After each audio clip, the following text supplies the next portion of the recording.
just been like, oh, all right, cool. Like you can go as soon as all these things have been ticked off. Yeah, cool. Okay. Good. Yeah, well, they need those beds for COVID patients, mate. Absolutely. That Messina's South Windsor case, that pizza joint, that's where they're all congregating. Oh, that's it, mate. Straight from there to the hospital. Mate, look, their Byron Bay pizza might be worth it. With the garlic-based chicken and prawn. Like, look, that's the last thing I'm gonna lose my taste afterwards. If that's the last thing I'm gonna taste, it might be worth it. Biggie, have you met Ash before? No. We're about to right now. Ash, how you doing, boy? Good. How you doing? Yeah, I'm doing well. Thank you. Congratulations on the young one. Thank you very much. No problem at all. Awesome. All right, let's get this thing started. I'll introduce the podcast, then Luke can introduce Geordie, and then Ash, you can ask the first question. Awesome. Sure. Yep. All right. Hey, guys. Welcome back to the Raw Barbell Club podcast. This is version 2.0, the lockdown version. We don't know how often we're going to be doing this, but it's at the very least a limited run. And we thought, what better topics to talk about during the lockdown than Tokyo 2020, even though it's happening in 2021, the Olympics. Yeah, let's just call it the Olympics. That's fun. I'd like to take a quick moment to introduce you guys to our brand new hosts. Obviously, you remember me, Andy, your host, coach, and all-round good guy. But now we have new good guys on the podcast and one bad guy. You guys be the judge on who they are. We've got Luke Reynolds, professional strongman, Raw Barbell Club coach, and Ash Jones, professional spreadsheet creator, as well as sumo deadlift aficionado. Yeah, perfect. I'll take that as an intro. It makes it pretty clear who's the bad guy if I'm the spreadsheet and sumo deadlift guy. All right, I'm going to introduce the guest. Today we got one of my closest friends and all-round brilliant athlete, strength athlete, Jordan Steffens, all the way from Adelaide. G'day, lads. Thank you very much for having me back on the show again. It's great to be a part of it. I guess we're just about to come out of lockdown here in Adelaide, and unfortunately, you guys are stuck at home a little bit. You guys are stuck at home a little bit longer than me, but I hear Ash has been popping out babies just to get himself out of the house. So that's a cheeky way to go about getting out of lockdown there, Ash.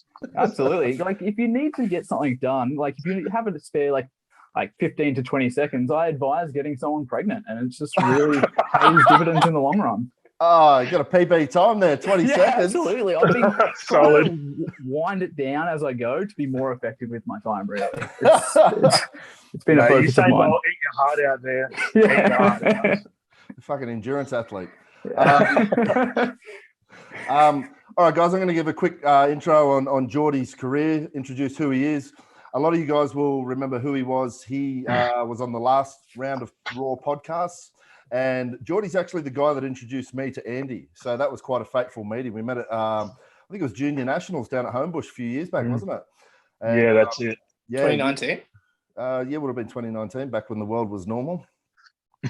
And, it was Geordie came over with his team from SA, had his team at the Junior Nationals, and came over and did the podcast with Andy as well. So that was quite a fateful meeting as well, because here we are now. But guys, just to introduce Jordan properly.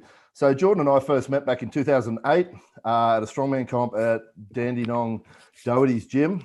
Geordie was just an under 105 lightweight back then, 18 years old, and with a smart mouth. And not much has changed, mate. I'm older, that's all. Still got a bad attitude and a rough head. Exactly. Still got a smart mouth, a rough head, and he's just like double the size. So, but yeah. So look, guys, I'll rattle off some of Geordie's achievements here. He's a phenomenal multi-sport athlete.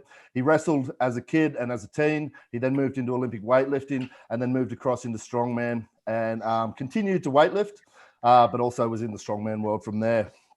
So Jordan became Australia's youngest ever pro strongman at the age of 21 years old, and I cannot see anyone beating that, probably ever. It's a phenomenal achievement. So that was in 2012. He turned pro there at the Giants Live in Melbourne. He was an international weightlifter multiple times. He's the only Aussie to ever win a gold medal in Russia in a weightlifting competition, which, as we all know what it's like in Russia, that's a phenomenal achievement. He's a 3 times Australian stonelifting champion, and I was second 3 times behind him in those years, so that was painful. He's got multiple Australian records in stone lifts, in yoke carries, and he's the only Aussie ever to hit a fully sanctioned on the same weekend Supertotal meet, sanctioned by the Australian Weightlifting Federation and sanctioned by GPC. Was the powerlifting part? Yeah, it was GPC under Faraz here in Adelaide. Yeah, love it. And so he's also, correct me if I'm wrong, but to cover CrossFit as well, because truly multi-sport. You also held and maybe still do hold the Australian thruster record at 165 kg, which I was happy to MC at the Australian Fit Expo a few years back. Jesus Christ. And also competed with me in Highland Games. So, there's like 4, 5, 6 different sports in there. And now he's also a circus strongman. He's now known as the king of the circus. Works with the SA Strongman circus teams down there. Some brilliant people. I've had the honor of meeting a lot of them, and still does big demo stuff, record attempts, planes, trains, trams, trucks, you name it. Geordie can pull it. So, bro, there's your career in a nutshell, and it's been massive. Forgive me if I forgot anything. Oh, dude, look, you've gone too much and spoken way too highly. I really appreciate that. Look, it's one of those things, as I say to most people, I wake up the same person, the same guy I was 10 years ago, 20 years ago. For me, it's just an honor and a privilege to have done these shows with people like yourself, Luke, meeting guys like Andy, Ash, and professional athletes all around the world. It's more, for me, it's just an honor to have done these things, a pleasure to have competed with the guys I have and learned what I have through my career, but also have the mentors and have the memories that I have. I did read a quote the other day. It was trophies carry dust, memories last forever. Yeah, that's gold. And for me, the memories of the fun times, the competitions, the enjoyment of those type of things will be with me forever. And I've said this so many times to you, Luke. We have so many stories from so many years of competing that they'll always be in my mind forever, while a trophy might break or something like that might happen. So, look, like I said again, Luke, thank you very much for that.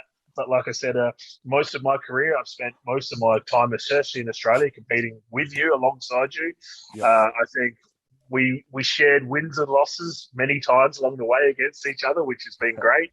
I guess as a young kid starting, you were one of the, we sort of started around the similar time period in Strongman. I was a little bit younger than you, so we sort of both had that come through and learning curve. So it's, again, like I said, thank you very much. I really appreciate it. But again, as I've always said, it's just an honor for me more than anything else to have done these things, and an absolute pleasure to work alongside people I have. Yeah, that's brilliant. And you're right there. A lot of things that I'm now realizing, like I've got a cabinet full of trophies. I've done over 100 competitions, many of those with you, many all over the world. And the things that I'm now finding are actually important is the memories and the people and the relationships I've developed through that sport, more so than those trophies and those individual glory moments. And now, like all 4 of us here in this chat are coaches and mentors of athletes and people. And we all understand how rewarding that is and how fulfilling that really is. And it's sort of those things that are actually now more important to me, being able to the same mentors you mentioned are the guys that paid it forward to us after they were close to retirement and after their careers. And now we have that opportunity to pass on that information, that advice, that help. And that's what I'm genuinely enjoying these days. And I have no doubt, and knowing Andy and yourself, and then obviously meeting Ash today, coming through the careers we've had, especially myself and you, Luke, is that we did the competitions and now we're trying to pass that advice to the next generation. And I'm sure, like Andy and like yourself, you get more joy now almost out of seeing your athlete win and do well or PR than you ever did doing it yourself. Yep. I sit off to the side of the platform, same as Andy, same as yourself. But I guess a good thing for Andy and Ash and coming through now is these guys are competing and these guys are starting to get those memories and stuff like that, and all these awesome things are starting to come through. And for you and me, Luke, we're the old guys now. We're the mentors now. We're the grumpy old men sitting off to the sideline and watching the show. You obviously still competing, Luke, and myself being retired. But I just get so much more joy now watching the guys compete, watching them PR. In training, in comp, it doesn't matter. As long as they're having fun and enjoying themselves, to me, that's all that really matters because I know what it's like being there. So, like I said, but seeing Andy compete these days is also really uplifting as well. It's really, really cool to see the next generation of weightlifters stepping into strongman. Yeah, absolutely, dude. Yeah, no, loving it. So, awesome. Guys, don't let us talk too long because we won't shut the fuck up. I'll interject quickly. I really like that. I just wrote the trophies gather dust, memories last forever thing. That's the ripper. It's obviously very cute, but it is true. Like up until we started displaying all of the trophies at the gym, they were just sitting there gathering dust. But yeah, like I remember, like my fondest memories are like traveling all around Australia, competing at various nationals, or even going to China to coach Bo for his competitions and stuff. So like, the people you meet are definitely super important. The other thing I wanted to say was like when you were talking about the grumpy old man, I think you hit the nail on the head.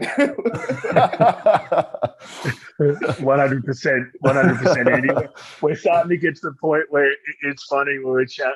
Me and Luke have chatted a lot. We sort of get to the point where the sports are changing, very different to when we first started. And I'm not saying for the bad or for the good, it's just changing. Some things are worse than they were before, but trust me, some things are a lot better.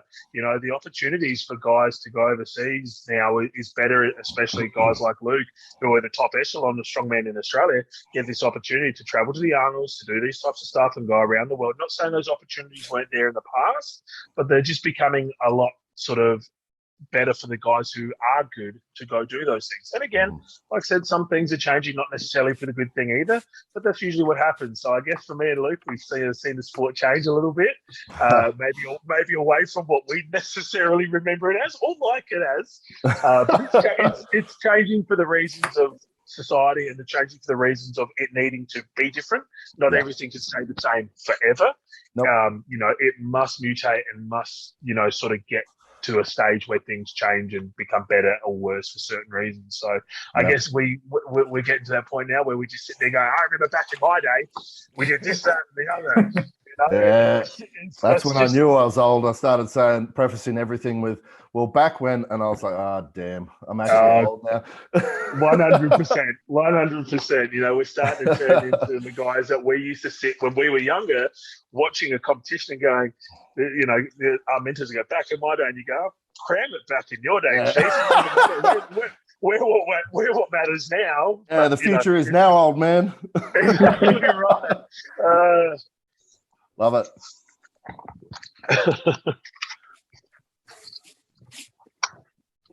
Okay, maybe I'll kick off with the first question. Do it. All right. First question I had was like, you mentioned that Supertotal. I'll say that I'm biased towards the Supertotal aspect of it. What were the numbers that you hit in that Supertotal and that sanctioned meet, the 2 days after each other?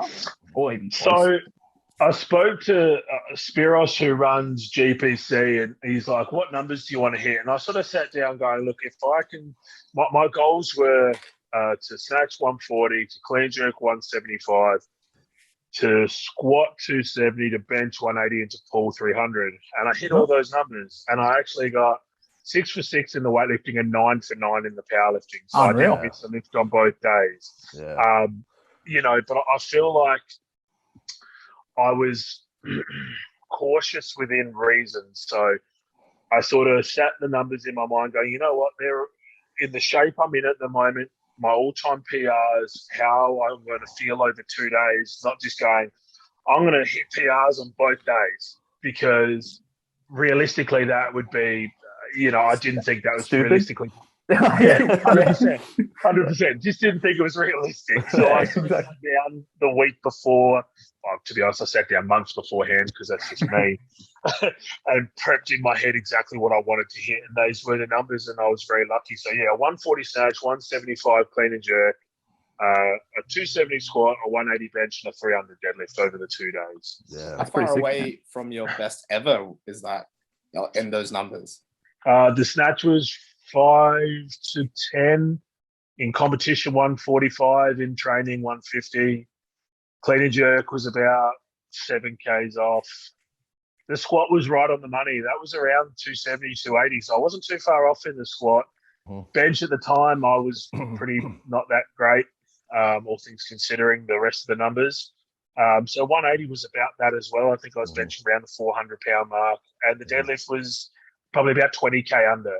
So, you know, all things considering, you know, I was, within 90% of most things. Yeah, so those are kind of like your non-peaked minimums then, right? Yeah, you'd think around your sort of second attempts or openers maybe for a specific competition. So, you know, for me, it was just wanting to go out there and just go as good as I could. And, you know, the lifts were decent. The 270 squat was about where it needs to be. I think the 180 bench was pretty easy still. The deadlift, because as I'm sure you guys know, by the time you get to your last lift in a powerlifting comp, you're pretty battered and bruised and pretty tired. Usually we don't do a weightlifting comp beforehand as well, so that might lead to that as well. And knowing you, Geordie, it was from memory, I'm pretty sure the 270 squat was a high bar as well, because you don't know how to low bar squat. No, it was definitely a high bar in sleeves, and definitely was as low as I could possibly go. Because and for those who know me or see this podcast, will know I have no ass. I'm not Luke Reynolds. I have a big fat ghetto booty or anything like that. I have none. So when I squat, I have to go all the way down lower because my ass doesn't stop me from getting any lower. So, you know, it's just one of those things. That's hilarious. I'll have a follow-up question to that. If you were to create a Supertotal comp like that you would want, how would you want it to run? Would it be 2 days? Would it be 1 day? Just like best way possible you'd want it? Just like squat, bench, dead, snatch, clean and jerk. Maybe you drop one of the lifts. Maybe it's not 3 attempts. How would you set it up? Well, look, I guess it comes down to multiple. It comes down to many things. Personally, for me, I feel like you want to be safe within reason for the athletes and not kill them, and to still get the best result out of everyone you can.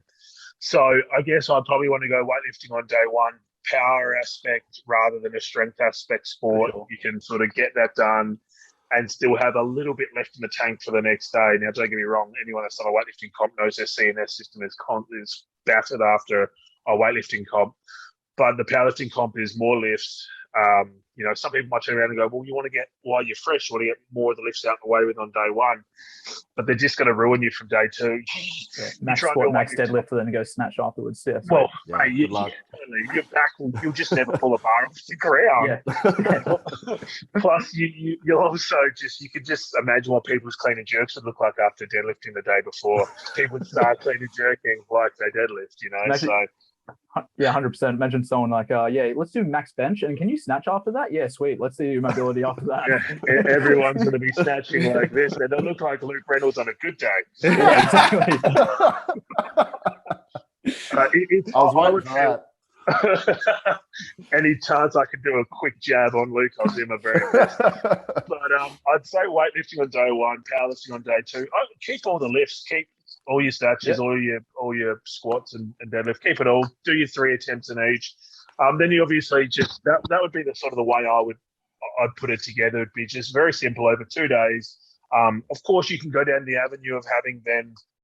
I believe the reason why I did it was having the official clubs or also the official overview, like the International Weightlifting Federation, AWF, for the competition for the weightlifting one, and then GPC for the powerlifting one. So it does bring some legitimacy to it. You have proper referees, you have proper rules. You can't just bugger us around. You know, these things become a lot more rules around equipment, around you know, benches. You know, standardized. Yeah, everything's weighed correctly. Like it's not somebody's home plates that they made. You know, it's all legitimate. Like Yeah, and then you can just go down those avenues like that, Ash, and go from there. I feel like that just brings that legitimacy to it a little bit more. But again, you don't need that. You can just get referees who are legitimate referees, so you can go down that avenue as well. But again, it just depends on how far you want to go and the legitimacy of it, because then you can either go down the further angle of making, do you go to drug-free federations? Do you not go drug-free federations? You know, you go down all that avenue as well, further down. Drop the lockout rule for weightlifting. And what else would I change? I think I'd keep most of the IPF similar to what it is, but just less dicky about like things. So especially like the pause for the bench press being 5 minutes. And, stuff like that. not fucking heels off the ground allowed for bench. Thanks. Just the rules that aren't funeral home. A less silent in library environment for the powerlifting, and just abolish the lockout for weightlifting, and then you're just like, that could be a fun 2 days. Honestly, Ash, seriously, like that was the reason why I went with GPC, was because I was going to go with IPF and I wanted to go with or APU or whatever it is now. I was going to go down that avenue. I was going to go, okay, I'll put these two together, but for my own sane mental well-being and just to have a crowd and just that oomph into it, just giving you that little bit of extra sort of pickup, I went with GPC just because there's some vibe and some feeling and a bit of something. Yeah, because that was down at Fuzzy's gym, hey. Absolutely. You get a good crowd there, a good atmosphere in there, pump it up. That's cool. Yeah, absolutely. For powerlifting, it's IPF. It seems like a weird choice of theirs. Like, they sort of like watch golf and they're like, that seems like the avenue we sort of want to go down. Dead silence and polite clap when someone does well with barely any spectators. It seems like it's like, if that's the choice they wanted, that makes sense. But like, it seems like a weird avenue to walk down when it comes to let's remove all passion from sport. From very much like weightlifting. It's just weightlifting. Like IW, like Andy will attest to this.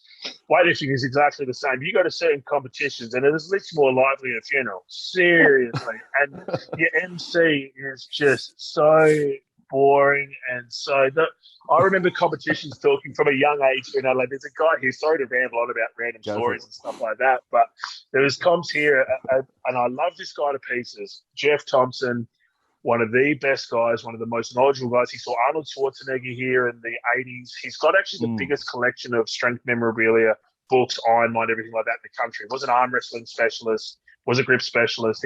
He's actually, he's the man when it comes to historical strength stuff in Australia. Used to like MC all the weightlifting comps and MC the IPF powerlifting here in Adelaide. And we were backstage warming up at like a state chancellor or a state cup event when I was sort of like 15, 16 years old, and we're sitting there warming up and trying to psych up. And Jeff's got one of those really monotone, quite like a David Attenborough style voice, but just very straight. And I'm sitting backstage. I'm like, oh, God, I'm going to fall asleep, Jeff. Turn it up, Chief. And, that was that 15-year-old Jordan with a bad attitude and a big mouth, and you're just wanting to just give it a bit of zing into it. But, again, the guy was just lovely and was just such a good thing. And he could tell a story from when Cleopatra snatched 50 kilos and when Julius Caesar clean and jerked 100, because he was there for those types of things.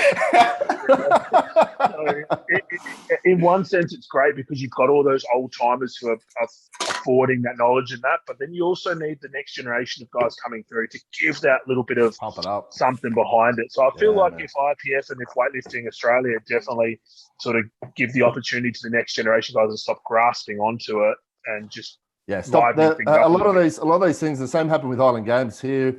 As a lot of these are run by old committees, people that have been in the sport for a million years. The problem is what they do is they gatekeep the sport, and it stops fresh blood coming in. It discourages people from coming through. They're really against new ideas, even discussing new ideas, and it often kills the sports. And it happened here with Highland Games.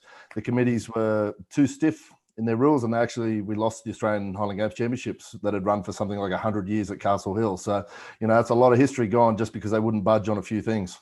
100%. So 100%. Cool. Did anyone watch Hiddle and Diaz last night? Hell yeah. Yeah. I had all my athletes hammer me about it because we've got a chat on my Instagram with all my athletes and stuff like that. And because a lot of these guys are either CrossFit background or new to weightlifting or weightlifting fanatics, it's just after every lift on my phone, there's I'm just like, let me watch. And again, because I've been in the sport so long, I'm just like, yeah, I've seen all this stuff before, but Andy, like you said, it was just an unbelievable moment for Philippines and for weightlifting around the world. Yeah. What a battle. I mean, like, me and Luke were also just back and forth chatting, after, as we were watching it. But it's, so first off, we're talking about the women's 55 kilos, the A session. It was an awesome battle between really two lifters. The Chinese lifter, is it her name Kui? Yep. Yep. And then Hedlin Diaz from the Philippines. And, they both snatched the exact same weight. So, it was really just on like lot number.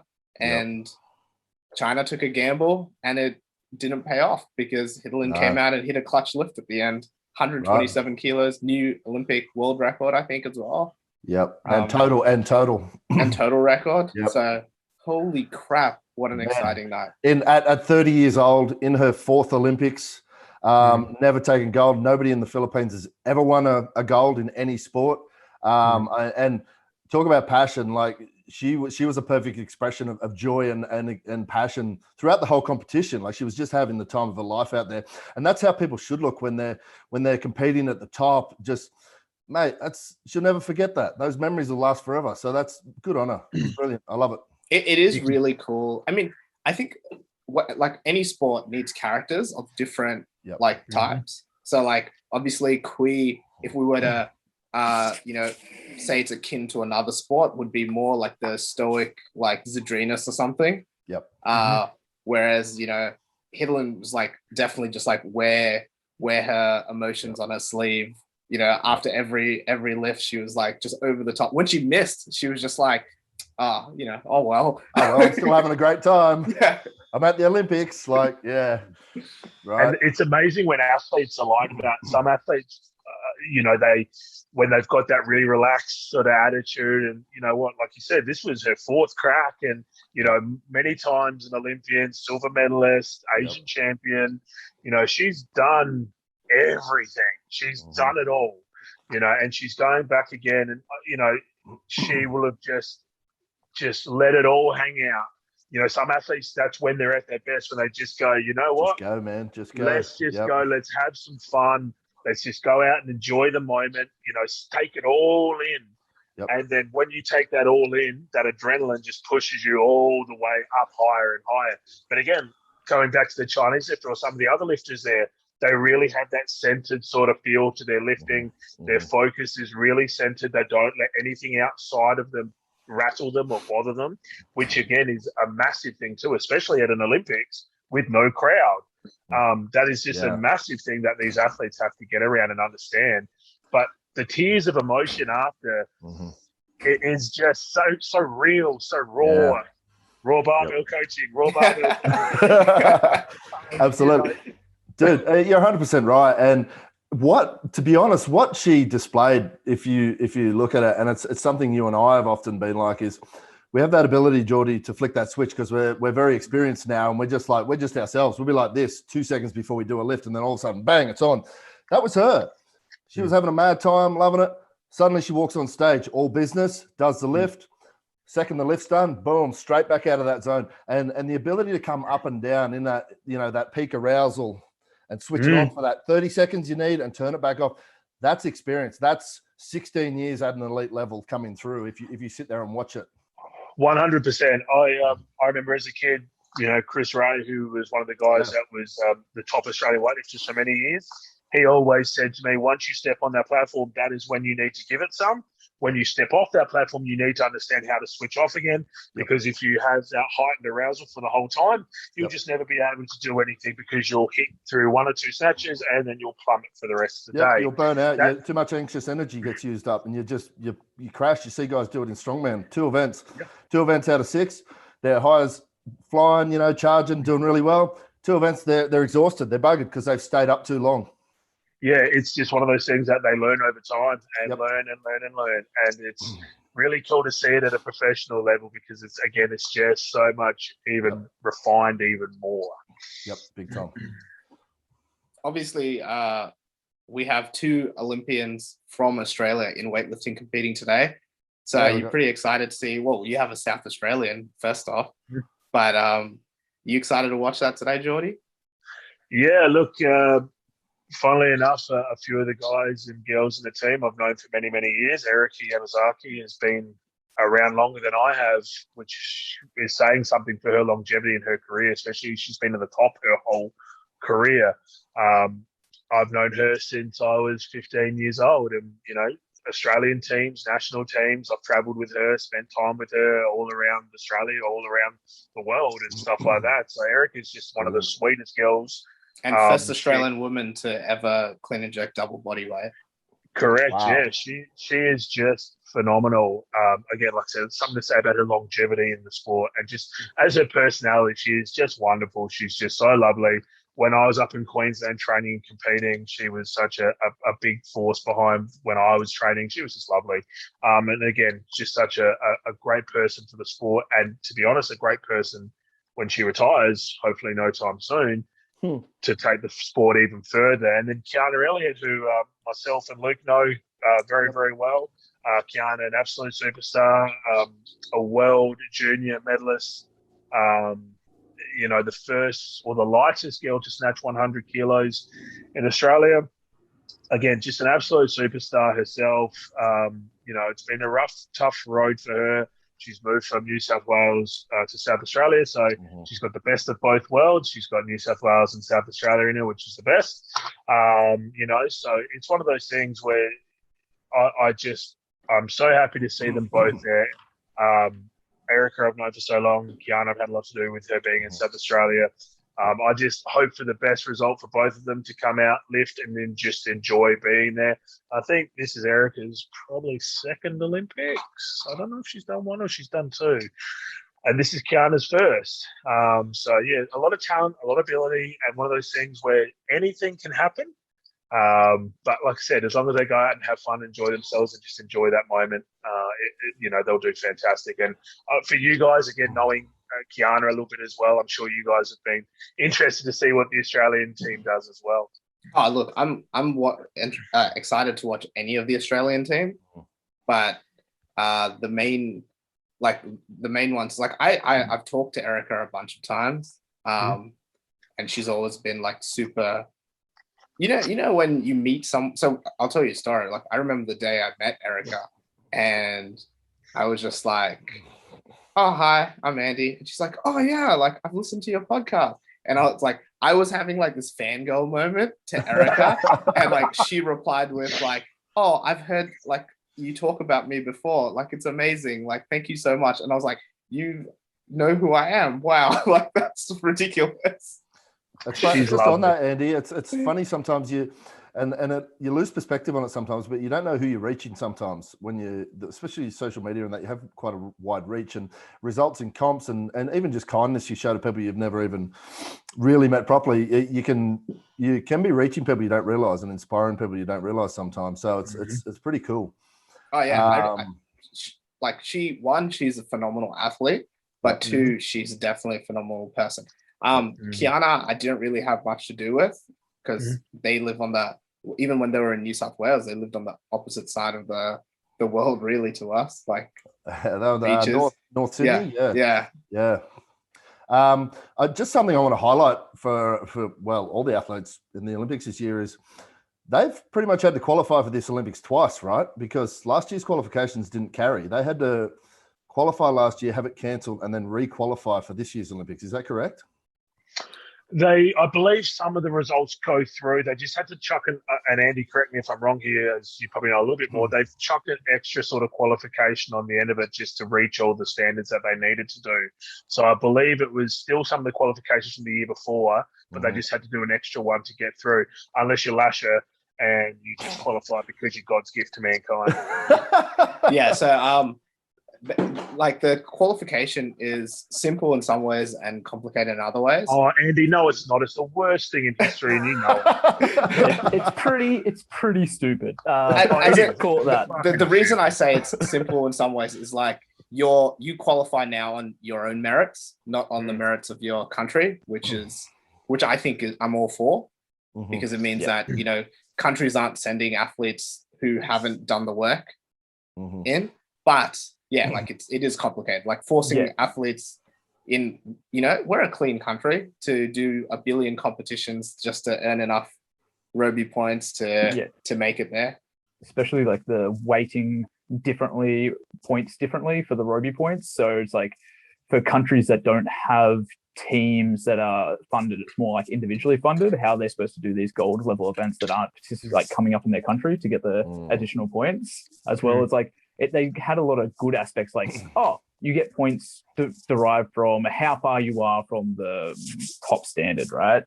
And that's a pretty cool concept. But then they're just like, but also you have to do these comps are worth different things. Like you need to be good for all those comps, which I sort of agree with for drug testing, but also at the same time, people that get injured, they're just like, oh yeah, go fuck yourself, you're not in here. So it's like, what's the go there? So it has a couple of good aspects, but it's like everything for weightlifting, there's some good like thought and people that know what they're doing involved, but there's also that aspect of stupidity and corruption where they're just like, oh, let's just go shit the bed now anyway. So like I guess that's just weightlifting in its so like that's weightlifting. So it's just always gonna be part of the sport. Oh, in tears, absolute tears. No, you're 100% right. Let's be honest with ourselves here. If people think that these rules have really changed the drug testing and really changed the result of the overall decision of drug testing for the Olympics, take a breather, mate. Take a step back. What the fuck are you talking about? If you're like, oh yeah, Lasha, he's a clean athlete now that they're like, all Team China is just like, they're definitely clean now that they've just done these, been in the testing pool this entire time. Let's put it like this. Did anyone see? And I love this lifter a lot, and I think he is such a talent, and I love the way he lifts. The Brazilian super, Fernando Reis. Yeah, I like him a lot. I love his lifting style. He has one of those lifting styles where he has this massive pull on the bar, but he is so sharp underneath it. It just never looks like he's going to get it, but he's just so sharp for a big guy. And obviously he tested positive like a day or two before jumping on the plane to go over to Tokyo. You poor bastard. And he got done for human growth hormones too, which is quite a hard thing to test for. They struggle to test for that one. I felt doubly sorry for the bloke. But again, like I said, they are bringing these things in to obviously help the drug testing side of things. And I guarantee you it has helped to a certain extent. But realistically, it's not really made that much of a difference. I'll put 2 points up what you just said as well. Like, it's like, it just means that the old systems of getting around it need to be adjusted.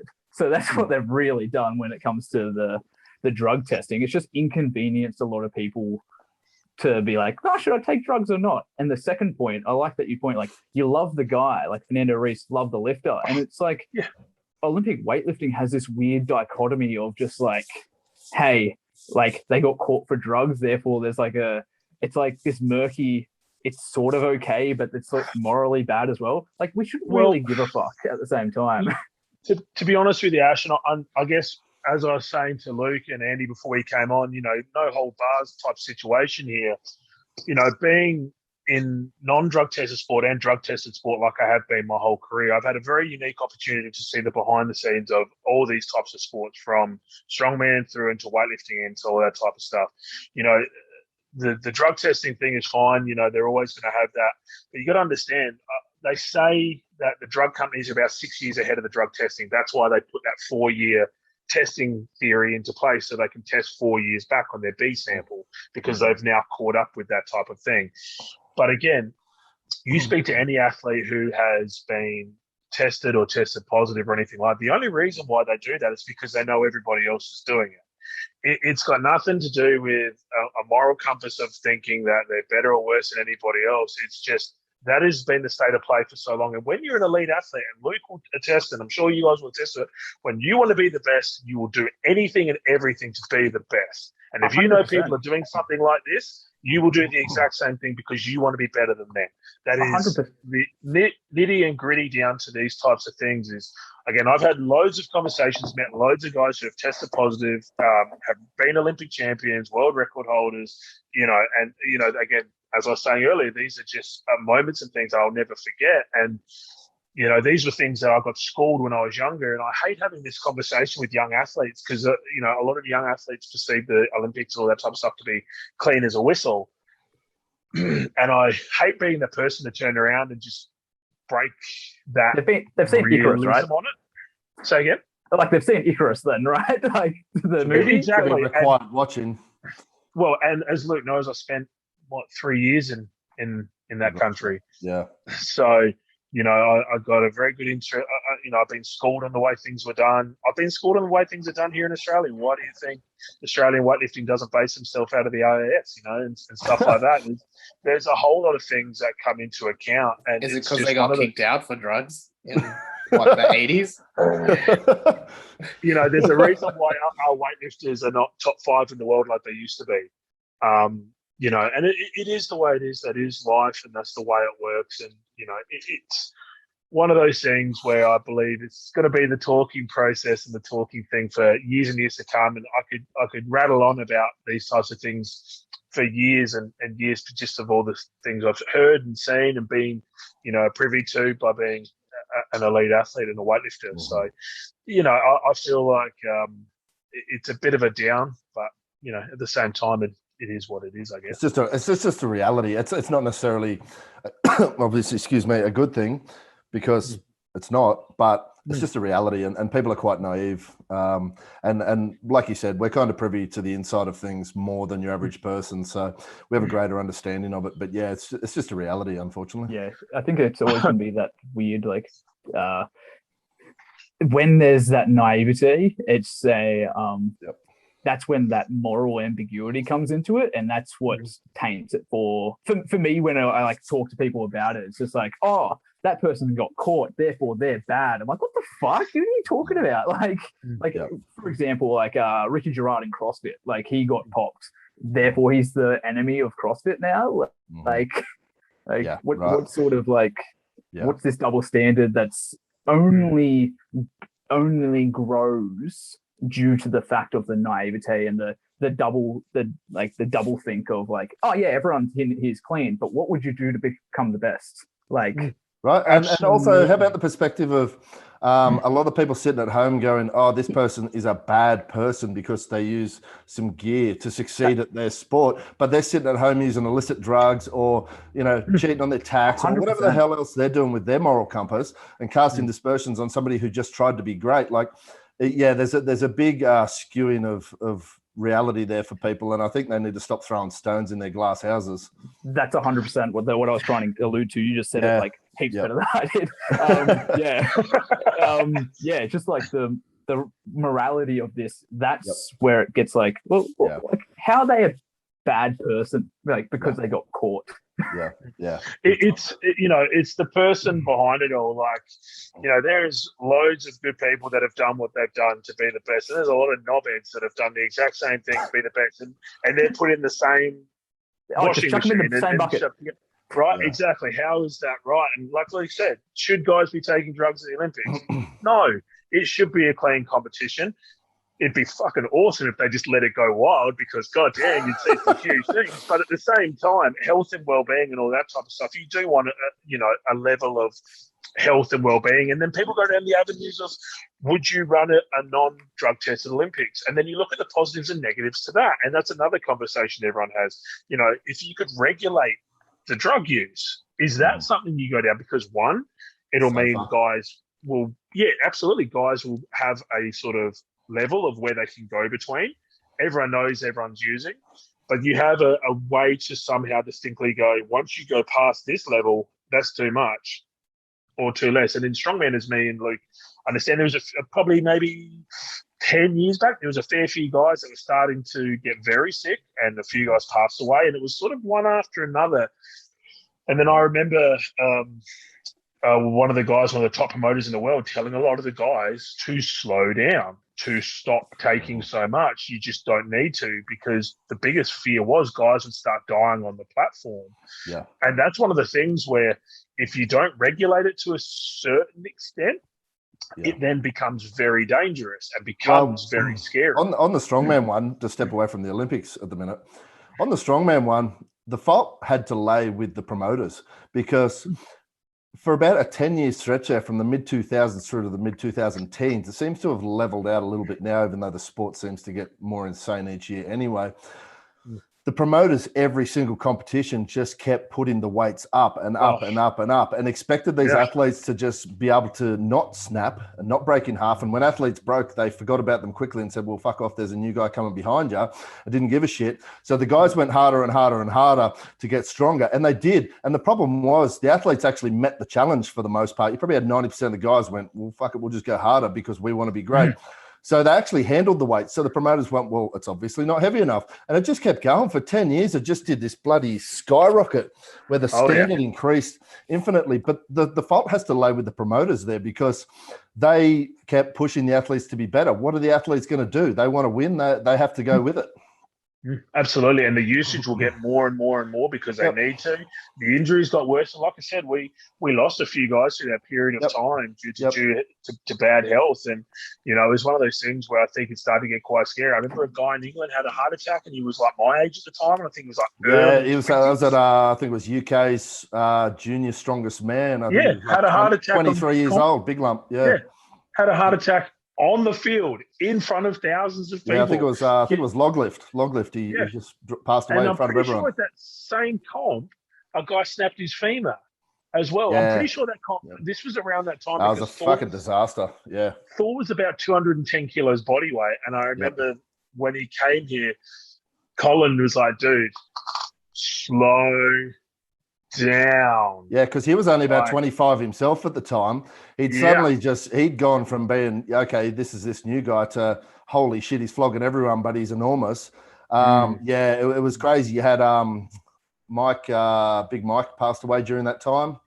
Absolutely. US fella. It was a pretty ugly time. And guys like, you had like your hero, Misha Koklayev, one of the greatest strength athletes ever, if not the greatest ever. Actually stepped away from the sport and said it was because the sport had become too heavy. Now, when an athlete who is Olympic level weightlifter, a world level IPF lifter, and a world's strongest man podium finisher is telling you a competition is too heavy and he's afraid for his own health, that's really should be a red light for promoters and the whole sport itself, right?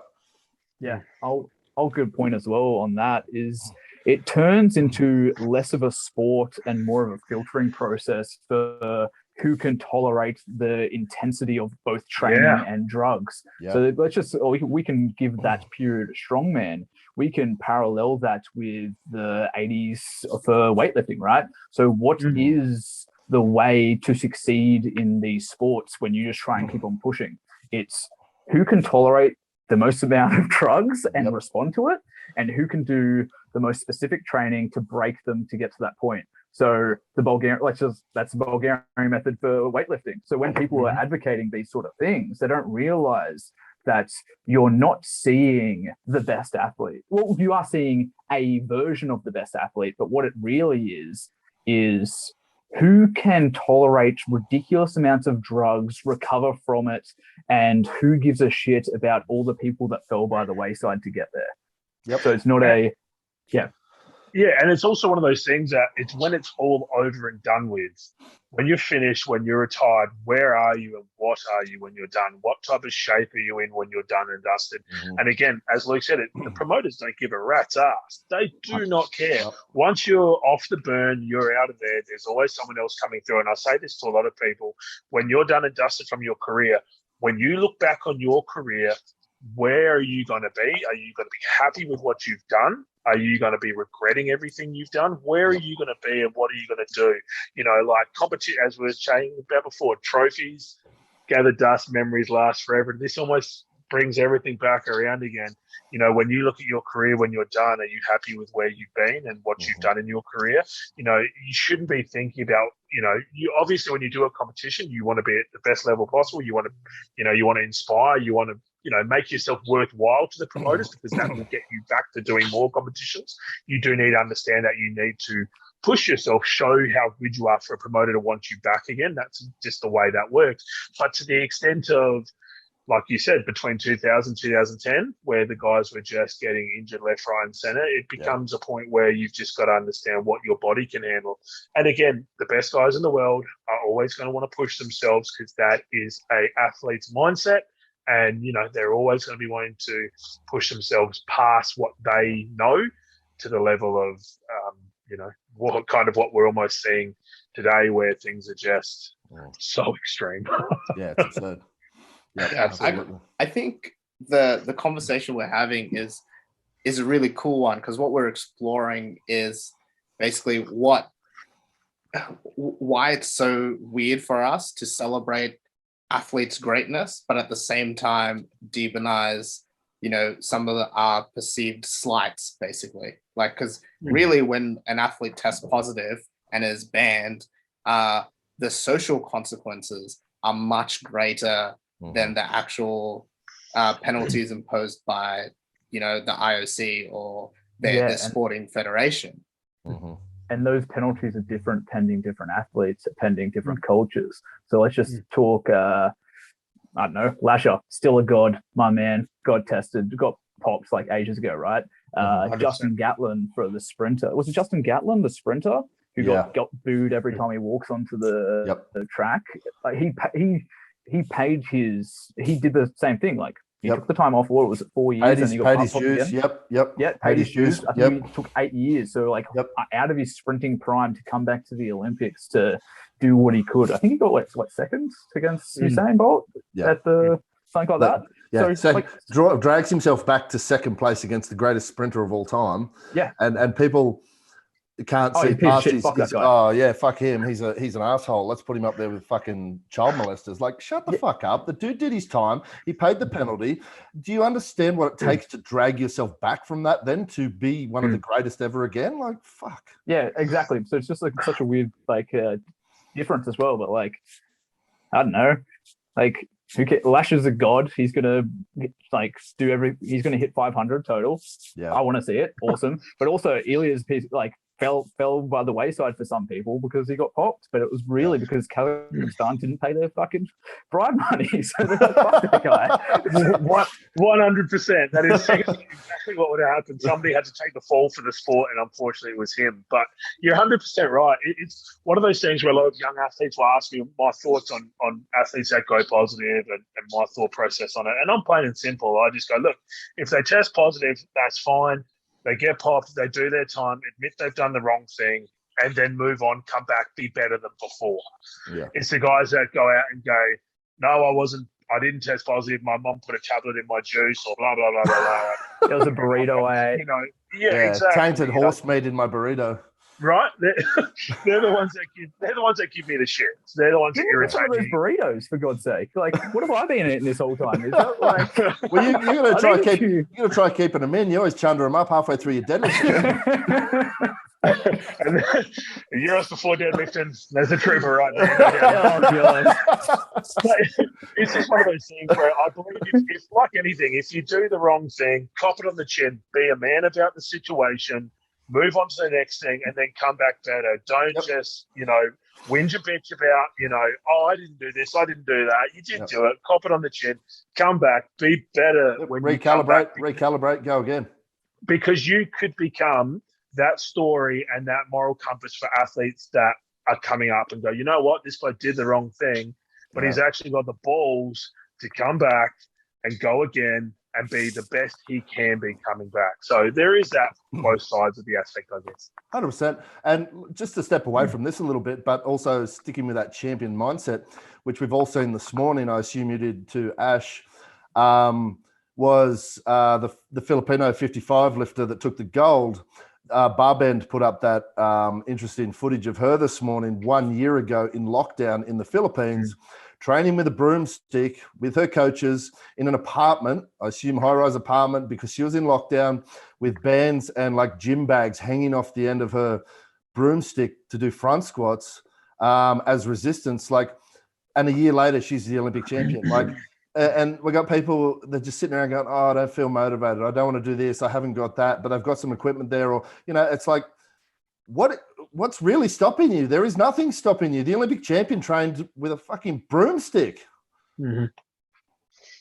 There's no reason why you can't get 2 bottles of milk and just start doing some bicep curls with them. There's no reason why you can't. It's all do up here. push-ups. How badly do you want it? Where's your mind at? How strong is your mindset?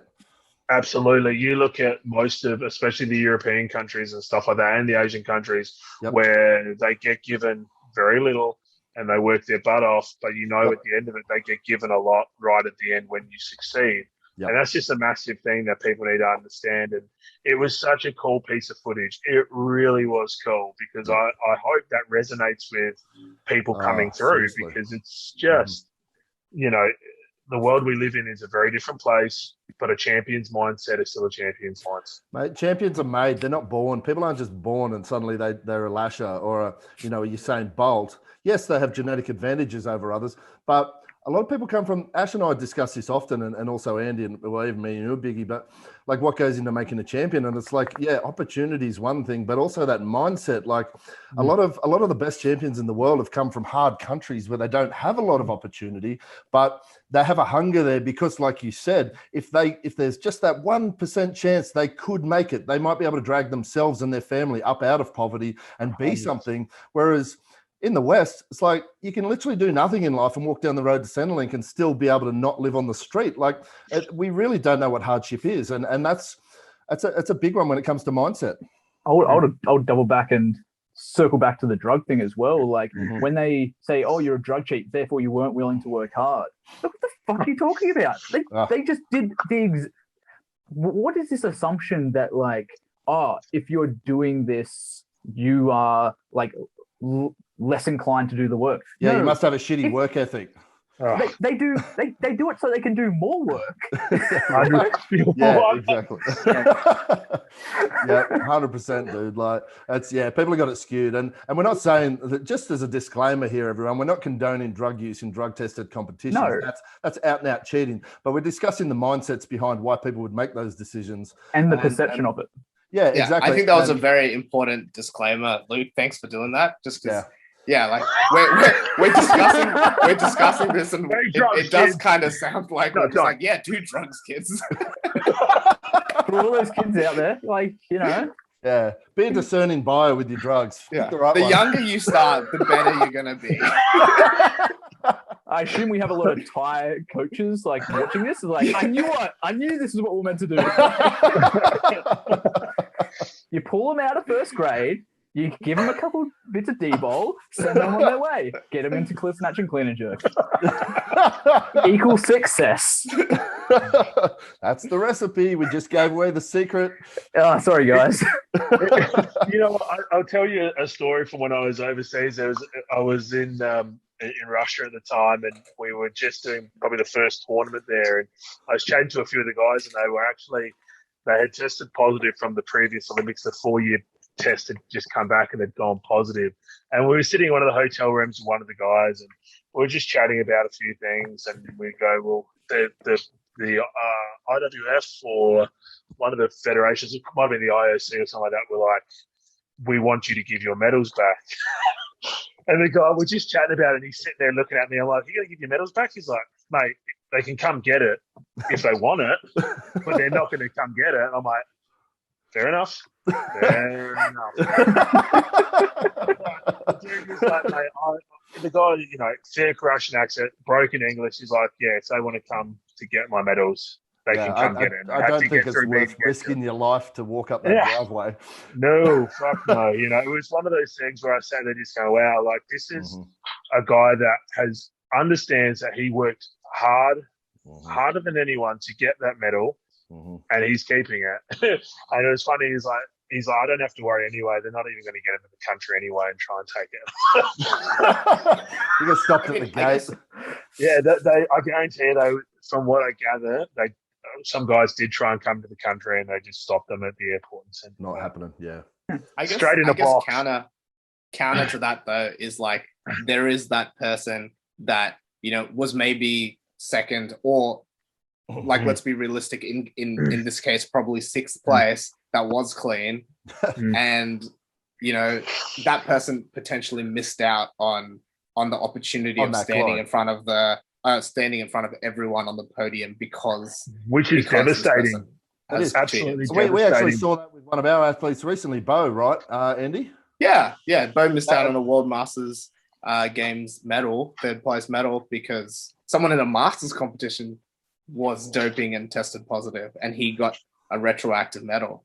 But he missed that opportunity to stand on the podium. Yeah. To have, and that does suck. And that's why I was saying before, it is cheating, guys. Drugs in a tested sport is out and out cheating. Like there's no ifs and buts about that.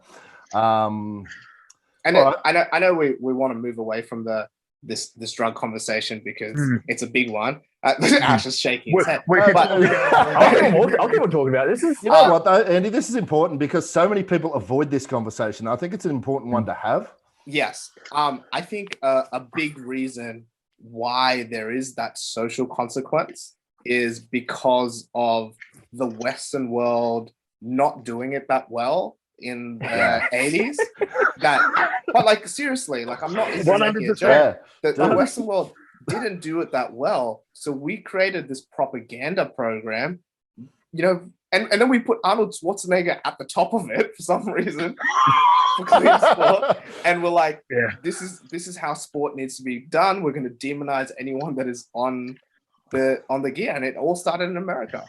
Yeah, and it was off the back of it was off the back of if you look right back into the history of it, what really kickstarted that sort of anti-drug campaign in the US was there was a couple of kids died or committed suicide, I think, in the late 80s. And their parents kind of started a big campaign off the back, blaming they'd gotten into taking some gear and sort of they were obviously heavily depressed people, and the children that sort of offed themselves as teenagers, which is terrible. But I think the parents really started a big campaign. And then, of course, the most famous probably doping case in history, Ben Johnson at the Seoul Olympics. And it's funny because his name, he won, and he was a superlative athlete, drugs or otherwise, but it's funny, like you said before, you had to go down to, I think it was 8th place before you found a clean athlete that didn't fail a drug test.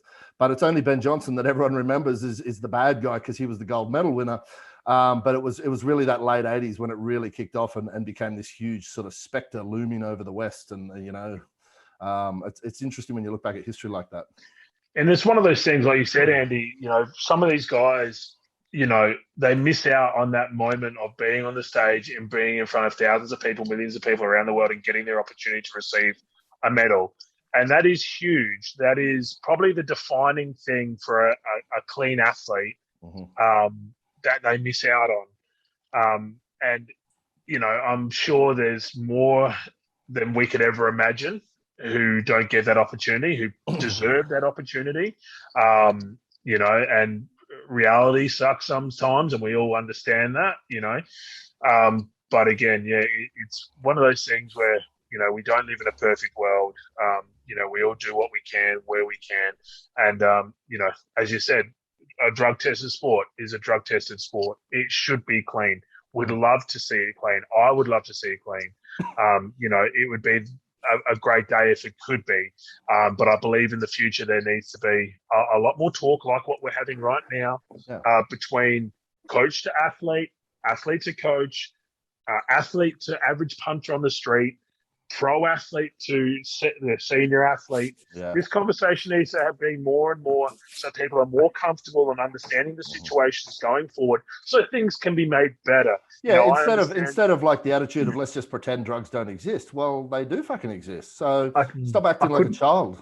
I couldn't agree more. It's like, you used a good term there, the specter that's over the sport. It's like it's going to be there, and I think, like, the saddest thing is that there's a clean athlete that did all the right things that loses because of this system that's in place.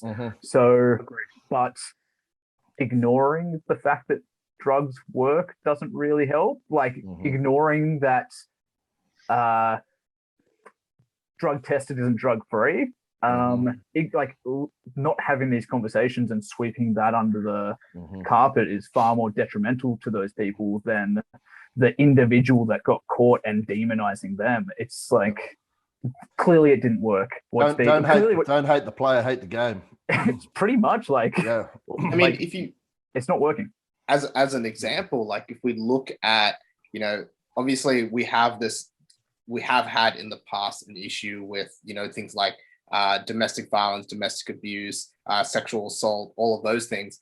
And the cure to that wasn't just like chucking all these blokes in jail. It was like, hey, how about we educate these men or these young men, these kids, male kids, on how to treat women properly, and that sex exists and it's a consensual thing.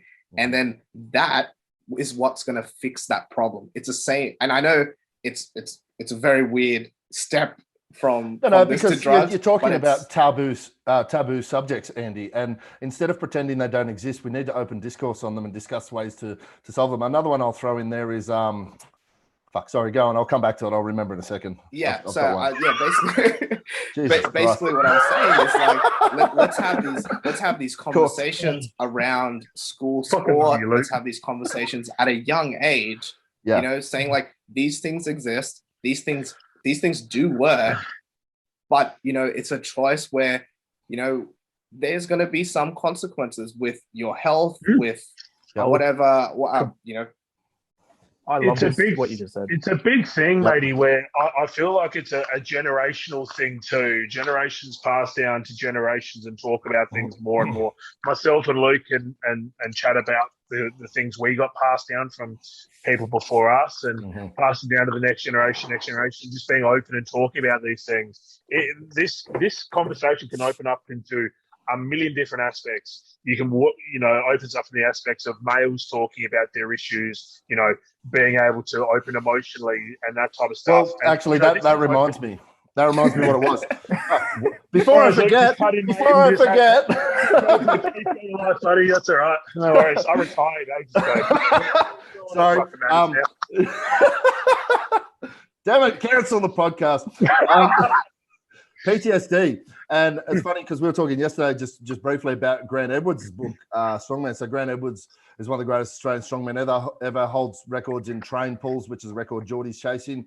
And he's actually really high up a commander in the Australian Federal Police. So he was the world's strongest man competitor in 1999. And he's been a big help in helping Geordie set up his plane pulls and train pulls and things like that. Awesome guy that I've been fortunate enough to meet as well. But a big one for him was he's done tours of Afghanistan and South America and everything. If you read his book called Strongman, funnily enough, it tells you about his life and his career. But a big thing for him has been helping bring PTSD out of the shadows in the police forces. And he's been quite instrumental in bringing another taboo subject around, you know, your typically macho alpha male environments where people were just getting to the point where they're killing themselves because they couldn't take no more. So he's been really instrumental in that. And that's another subject that, like you said, Andy, the cure has actually been, or sort of the solution. It's not cured. I don't think it ever will be, but a lot of the solution has been working towards bringing that shit out of the shadows, stop pretending it doesn't exist, and actually discuss these things and encourage people to talk about them, which is exactly, sorry, Geordie, before I cut you off, that's what you were saying. Yeah, it's just health. It's health and understanding everything, understanding the pros and cons to every situation, pros and cons to everything, pros and cons to drug use, pros and cons to staying drug-free, pros and cons to a drug-tested Olympics, pros and cons to having a non-drug-tested Olympics. There is just so many levels and so many things that need to be talked about, so many things need to be talked about with the next generation. Teaching, we're all coaches. We all understand these types of things. We've been there, seen it, heard it. You know, it's about learning and further learning. Don't ever think, to anyone that listens to this, don't ever think you know everything. You will learn something from someone you've never met before that you think might be nothing, but you will learn something from them. I guarantee it. Never ever close your ears. Never ever close your eyes. Listen and learn, especially to the guys that have been there and done it before you. There is so much that people don't know, do not understand. Everyone just goes down the status quo. Everyone just goes to be a sheep to go along with everyone else around it.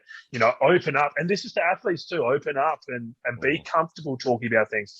Don't just go out and tell everyone I'm taking 10 Dynabol a day type thing. Be tactful about the way you talk about things. Be honest with yourself and be honest with people that you trust and know and understand how you talk about these things too. Just don't be a dick about the way you talk about things, but just be open about these things. Be smart about these things. And then for athletes, listen, learn, and make your opinion and make your choice on what you want to do. You're your own athlete, and you can do whatever you feel like doing, but understand the risks of both sides. Yep. I guess the other solution to this problem too, and you know, on the other side of this, like right now, we're talking about athletes in countries like Australia where, you know, there is no state-sponsored doping, but the actual issue that we're finding is that the state-sponsored doping is, catching kids when they're young and, dosing them up, despite what we could consider, is an age where they can't really make that decision for themselves. Yeah. So that's where the danger comes in. And I think the solution, they're production lines. They just push someone through until they break. If they break, there's another one behind them and another one behind them and another one behind them. So there's no morals there. Yeah, well, exactly. Well, I mean, I don't have a solution for that side of things though, other than, make the Olympics is basically a war, right? It's a war that is legal and ethical in the sense that, I'm staking my geopolitical power against your geopolitical power, and, our athletes are going to be better. Therefore, our country is better than you, and we've dominated you. Like, that's what the Olympics are, right? Yeah, and there's financial boons out of that, just like war. Money rules. Yep. Money rules the world around us. That is literally, and then you come down to even a bigger conversation when it comes down to all this stuff is finance and money. And try not to open that one because that's another 6 hours of conversation. Absolutely, man. Let's do it. I'll get my phone on charge. Let's go for it. We could do 50 podcasts on this type of stuff. Seriously, it is just one of those things when you open that chest, it all just. So how do we get more money in these sports? That's the real question. Then let's do this. No, I think the real question is how do we remove the incentive to be the best from a sport, which is the sport is to be the best. It's impossible. So I guess as long as these countries have an incentive to dope their athletes to be the best, there's always going to be state sanctioned doping on some level, right? Yep. There is. Yeah, absolutely. Athletes' mindset, country's mindset, just very, very, focused on that type of stuff. So like I said, it's one of those things where we could literally have this conversation for hours and hours on end. Really could. Should we put the button on it there and move across to something else? Yeah, let's do that. Let's pick one more topic. But we could certainly do another 6 hour episode in future covering off financial for and against for the for sport for Ash. Yeah, because me and Luke are millionaires from doing strongman and power. Yeah, that's been amazing. Right? I'm just calling you from my private jet right now. I think Ash has just swapped his phone out for a potato to film through. He's just popped down, grabbed a local watermelon. He's a coach and a powerlifter. He's a coach and a powerlifter too. He's had to sell his phone mid-conversation to pay for his hospital fees. Oh my goodness! I love when these podcasts just go off randomly. Yeah, it's like the Medicare makes it free, and I still can't afford it being a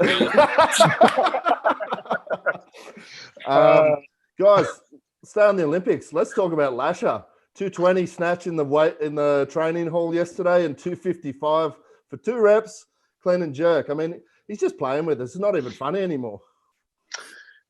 Mate, he is, I don't know what to say about him. Like, I've never seen anyone like him in my whole life of loving and watching weightlifting. To be honest, I don't know if I've really seen anyone in strength sports.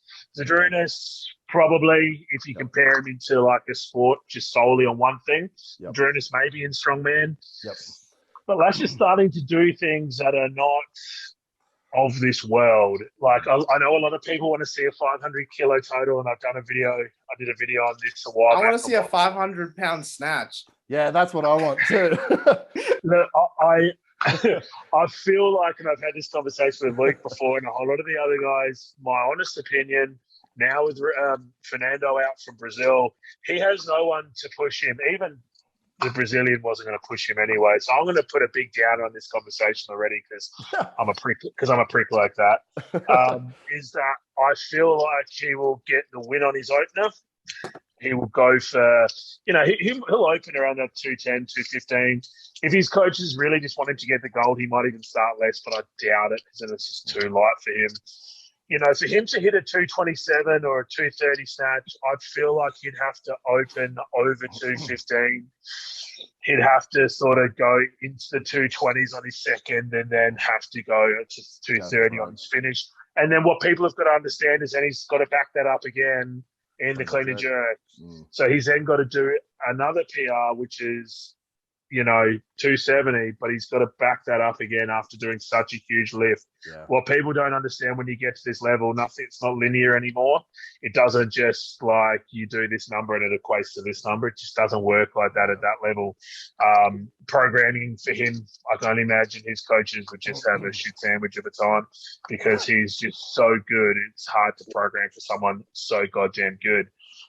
So I feel like, and I could be completely wrong. His coach team, I go, you know what? Let's just get the opener in and then just go goddamn wild. Let's open at 500 pounds. I mean, that's the hope, right? That's what they do. To be honest, it's highly likely he could do that. Like, it is very likely, but from a point of view, from a coach, if it was, the sort of looking from a coach's point of view, you want to win a gold medal because that's more important than anything else. If you risk that gold medal by bombing, which, again, I doubt, if he started just that little bit too heavy, he wasn't feeling just the way he was meant to, and he bombs out, that will be the biggest thing in history where you go, someone that was so obviously going to win bombs, the world would be pissed, absolutely pissed. So it's one of those things where I believe he'll get the win, he'll get the gold medal. He might go for a world record in one or the other and just push himself in one or the other, but I don't know if he'll go both.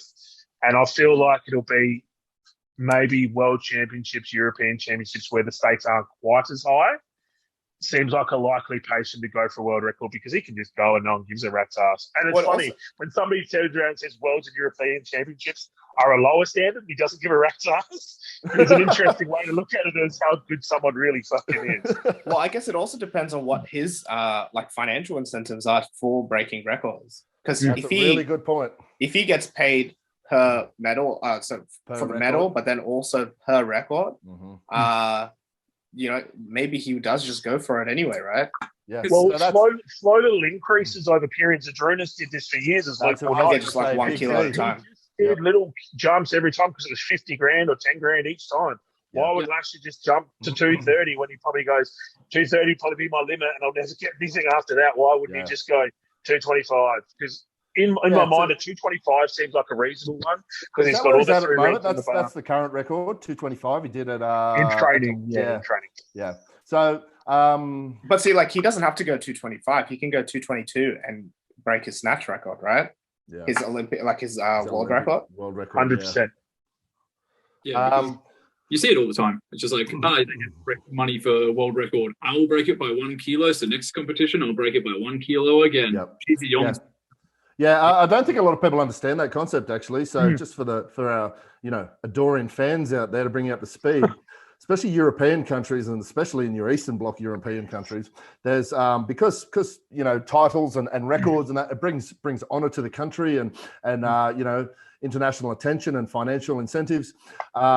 Those financial incentives get passed down to their champions. So, winning medals will sort them out. Like we sort of talked about earlier, where people can actually claw their way out of poverty if they're good athletes. This is what happens. So strongman was a great example. Zydrunas Savickas was probably capable of doing that 228 kilo log 15 years ago, but the record was sitting at something like 205. And then it went to 207. Then it went to 210, 11, 12, 15, 17 and a half, 20, and so on and so forth. He broke that record something like 15 or 16 times over his career, all the way from like 185 all the way up over a 20-year period, because every time that happened, there was a financial incentive back home, whether that was cars, houses, money, whatever. This is how it works in those countries. So everyone's sitting there going, for the love of God, just add 20 kilos to it. We know you can do it. Why would you do that if you've literally just given away 5 paydays by doing that? It is. Yep, genuinely professional athletes.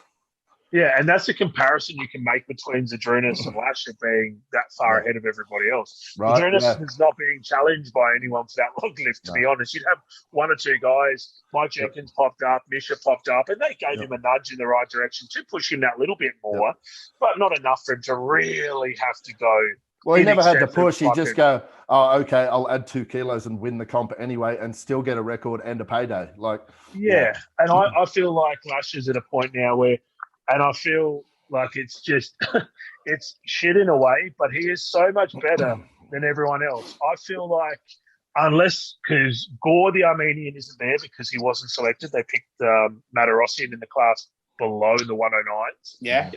So he gone. won't, I mean, yeah, sorry, Murati, yeah. So you've basically got no Riaz as well from Brazil. So you basically got the other 2 guys who would have been still, from what I remember calculating, I think around a 440 to 450 total, 460 for the Armenian. That's 20 odd kilos behind Lasha still in the total. And that's if they have a belter of a day. Riaz was 40 kilos behind, and that's them having their best day out. He is just so far ahead. I feel like they'll just go for the gold, go for a world record in 1 or 2 of the lifts. I hope, like everybody else does in the world, that he just goes, you know what, let's just go hard. But he's only young. He's only in his mid-20s, which again just is possibly the most mind-boggling thing ever, that he's so young, so talented, and just moves like a guy half his weight, but he's Luke's height and similar weight to Luke. I don't think people can quite understand. He moves like a 64-kilo Chinese female, but he's actually pro strongman dimensions. We're talking about a 6'7", 170, 175 kilo athlete. So easily as tall as I am, heavier set than I am, similar body weight to me. But I move like a fucking disaster area, whereas he is just, he's like a goddamn ballerina under a bar, you know, like, and you move like a Sydney lockdown. Yeah, right. Yeah, like a goddamn glacier. Irresistible force, but unbelievably slow. But yeah, like, and let's consider those leverages of a 6'7" athlete. He's not your average short, stocky super either that are down around 5'9", 5'10", maybe, like, you know, like a Matthias Steiner or someone like that. This guy is an absolute titan of a man. He does not fade away in a lineup with pro strongman. 6'7", 6'8", that is an enormous distance he has to take those weights. He's broken the mold of weightlifters in a sense of, I look at it like this, and when I was competing in strongman, I was nowhere near the biggest guy. I was one of the middle to smaller guys when I was competing. It truly takes a big man to lift big weights. Yep. It's like cars, there's no substitution for horsepower. Lasha has every bit of horsepower in the world, but has every little bit of technique and precision that you almost cannot teach. He has timing, like his timing is ridiculous. Is he the strongest super heavyweight? No. A lot of guys always turn around and go, Lasha should come over to strongman. I go, well, yeah, he probably could, but right now he's definitely not strong enough. People think he'd walk into a strongman comp and win it, but, you know, give him time, probably would. He'd probably win World's Strongest Man if he did a couple of years of training, but because he's got that dimensions and everything. But again, it's not necessarily just his strength that makes him the best weightlifter in the supers. It's just his technique is, for a guy that size, because everyone will turn around and go, his technique's not that good. Try and be that big and try and move the bar like that. It's just not normal. Like, they'll compare him to Lou, like Lou Jiajun, and they're like, oh yeah, Lou Jiajun's technique looks so much better than Lasha's. I'm like, have you seen every other super? Like, have you seen like how they move compared to him? Oh, dude, as a super weightlifter myself with a big fat set of guts, I used to have to swing the bar meters in front of me just to get it around the base. Stop looping your snatches, Biggie. Shut up. I'm trying to get past my stomach. Right, exactly right. Or the worst part is it would get stuck underneath and I'd bomb. You know? And it was just one of those things where, okay, to a certain extent, and as coaches, we all understand that there's a way to do a lift. Everyone's different physically. The overall idea of it has to be the same for everyone. The bar moves away from you, it becomes heavier. No doubt about it. The bar has to stay in close, it has to do this, has to do that. Everyone needs to abide by the rules of science, physics, and law, right? But for someone like Lasha, again, arms collar to collar, and he still gets clearance over his head by a mile. So many supers, they're just above their head and they're on the rings. He's out on the fucking sleeves. He can just about snatch it out on the bloody collars outside the plates, and it'd still be a metre above his head. Yeah, and you've got to remember that lockout. You actually watch his position to clean. His hands are actually quite close. He has quite a close position clean for a guy his size. So he has a real long pull, and his jerks are quite high over his head because his hands are quite close. He's just such a smooth mover for a guy his size. That's what makes him as good as he is. And I just, shudder to think if he just goes wild at this competition where he will end. I'm probably the least versed in sort of weightlifting history out of you guys here. But so is there anybody in history we liken him to? Who's the closest to him in history? Like, are we looking at Taranenko or Alexeyeva? Who do we put in the same category? Like, there is no one in the same category because even those guys did not have the work capacity that he does. Hitting those numbers for doubles, triples, that kind of thing. No one's doing that. And then no one's walking off from doing that without being out of breath. Yep. Because that's what it looks like. Yeah, I feel like the only guys you can sort of compare are guys who are really good at one lift and not so good at the other. So you've got Blagoyev, who was a Bulgarian guy, moved to Australia, who snatched like 195.5 at like 90 odd kilos. That's the biggest snatch to body weight at that heavier class, I believe. Wait, so I think he's on the heaviest 190 at 190.5 at like 90 odd kilos body weight. Because the next best would be like Vardanian, who did 187, right? Yeah, and at 80, at 85. And then Niku Vlad did he did 205. Niku did 200.5 at 100. Yeah, so he's the lightest ever person to snatch 200 kilos. Yeah, Niku. Niku would be the lightest one, and the heaviest guy to snatch double body weight. Yuri Zakarovich did 210 at 110, but he was over 105 body weight. That was Olympics 1988. And this is that weightlifting nerd coming out of me here, so sorry about that. I love it. That's right up Ash's alley, mate. Yeah, I'm good with that, Ash. But I'd say Blagoyev in the snatch is the only one. His clean and jerk was really good, like that 220 part, but guys were out clean and jerking him, like Vardanian and stuff like that. Because there is a good photo at Moscow Olympics of Vardanian in first place, Blagoyev in third, and Blagoyev in second. I forget who was in third. So there's guys like that who are thereabouts. Same Nurmagomedov, the highest Sinclair in history, 500 Sinclair points. And for those who don't know, Sinclair points are body weight to lifting ability. But as you guys were saying, as Andy was saying, it's just one of those things where it's very hard to compare him to anyone because he's just so outside the realms of just reality at the moment and what he's doing and how far ahead he is of everyone else. It's kind of scary. So yeah, there's a few guys you could put in the mix with him, but the jury's out really. In my opinion, I think he's just so far ahead. And guys, if you're at home and you're interested in learning more about these like high level old school weightlifters, there's a brilliant book called The Greatest Weightlifters of All Time, produced by Weightlifting House, written by Seb Ostrovich. Is that the book that you've given me to read? Yes. Yeah. It's sitting on my coffee table. Yeah. So, guys, have a read of that or buy that because it has all of this history in it and it's really good. It's got my mate, my one of my faves, Pizarenko, on the front cover, doesn't it? Yeah. Yeah. Love that dude. There's a legend in his own right. Jack has like 130 body weight, clean and jerking 265, snatching like 210. That's a monster. I had a videotape of him as a kid lifting in Sweden. I don't know where the videotape is. And it was him snatching like 205 versus Antonio Krastev, who was the guy that had the all-time snatch record before Lasha. And it was the best competition. So I think Pizarenko snatched. He wasn't having a good day. I think he did like a 195 or 197. Yeah, that's having a bad day. And then I think Krastev hit like 205 or 207 because Krastev was such a good snatch and Pizarenko was such a good clean and jerk. So they went into the clean and jerk and Krastev just hit like 245 and I think he went 252 and missed it.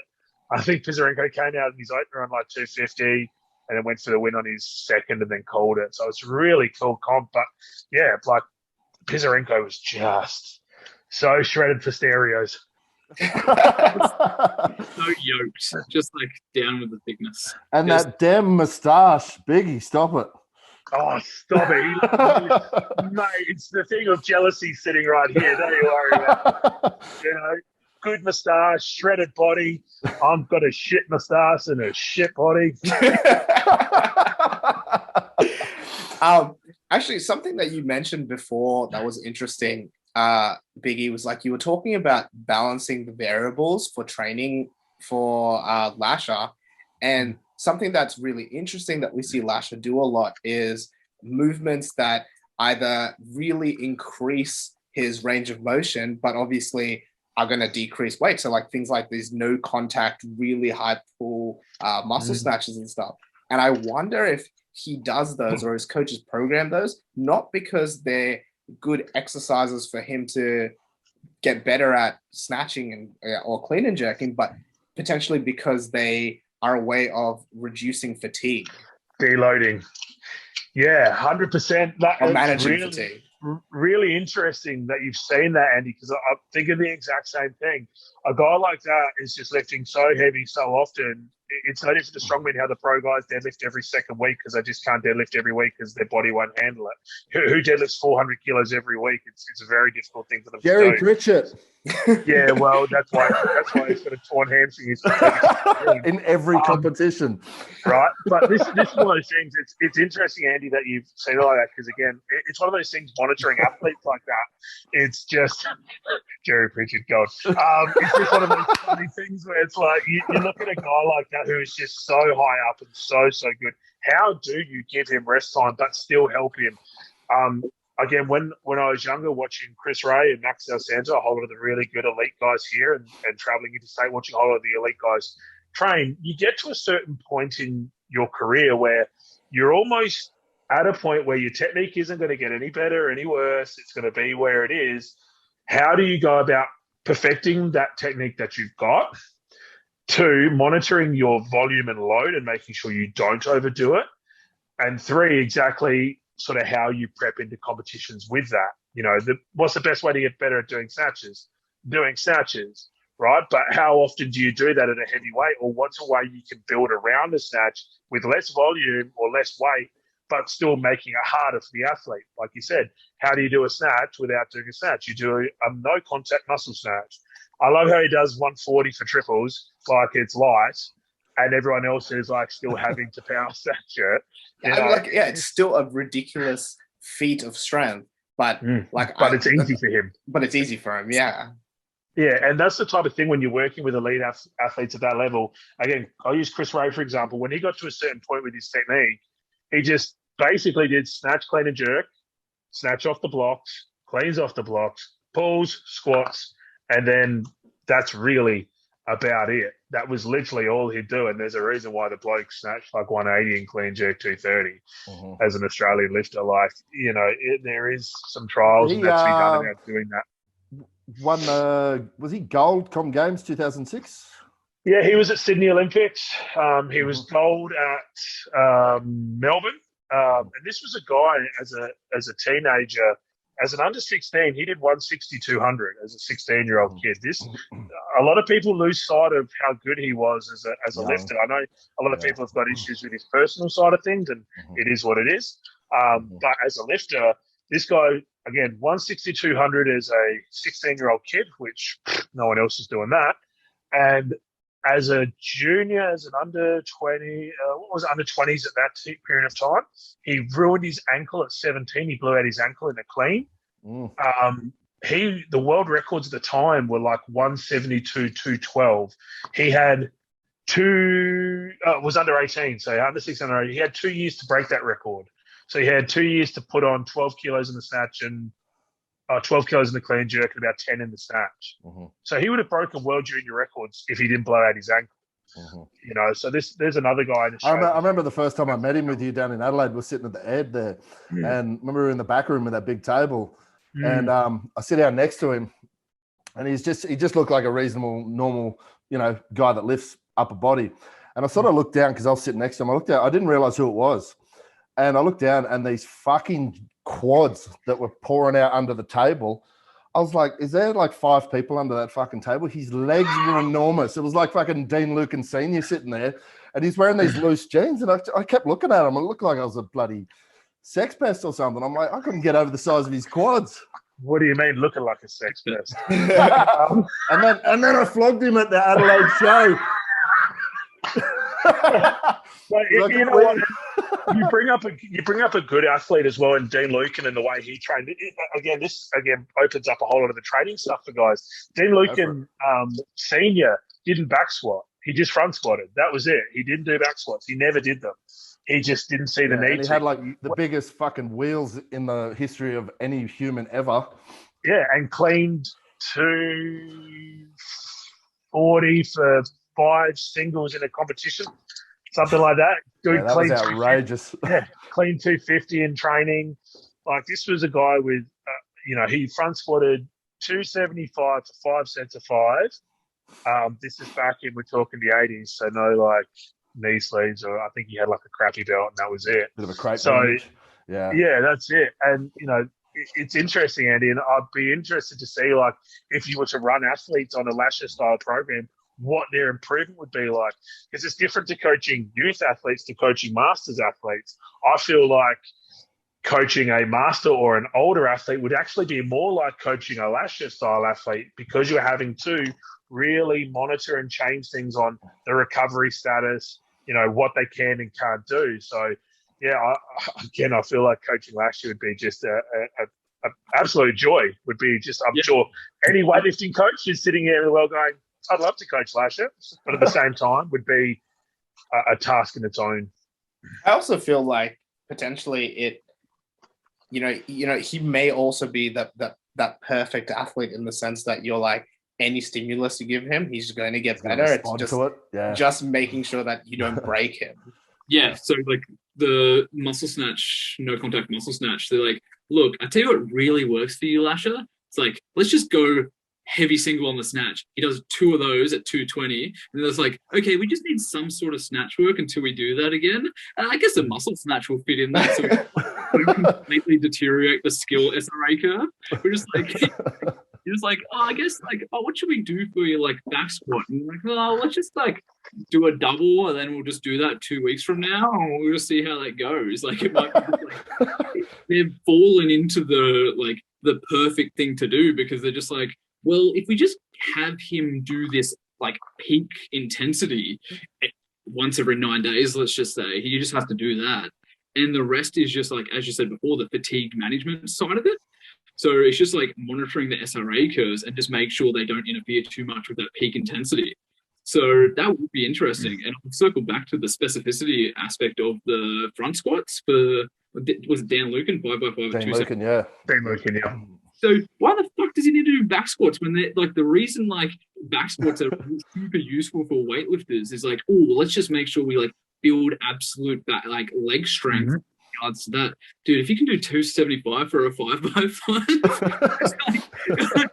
you're not gonna be like, legs are no lack of strength. You're pretty good, but I tell you what would make you better. Let's get you like your back squat. You don't really need it at that point. If you're doing 5 singles at 240 for cleans, that's not really your limiting factor, is it? Actually, Ash, that brings up a good point, because someone asked Luke the other day about Lasha doing the training hall squats, and he was squatting, was it 310? Yeah, Jack. It was Jack, wasn't it? We had a chat in the Raw. I was hoping you'd cut in, because I probably sound like I had no fucking idea what I was talking about.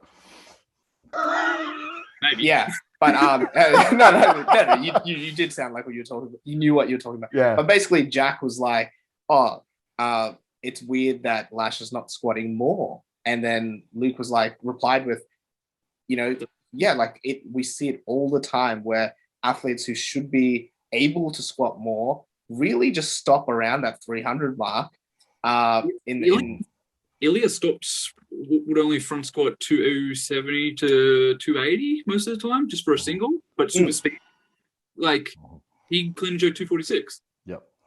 Yeah, when I was a kid growing up, we kind of, when we were younger and trained the institute, we were all told about the numbers we sort of needed to hit. So a lot of the supers to squat 300 gives you around that, somewhere between that 170 snatch or 160 snatch through to around your 180.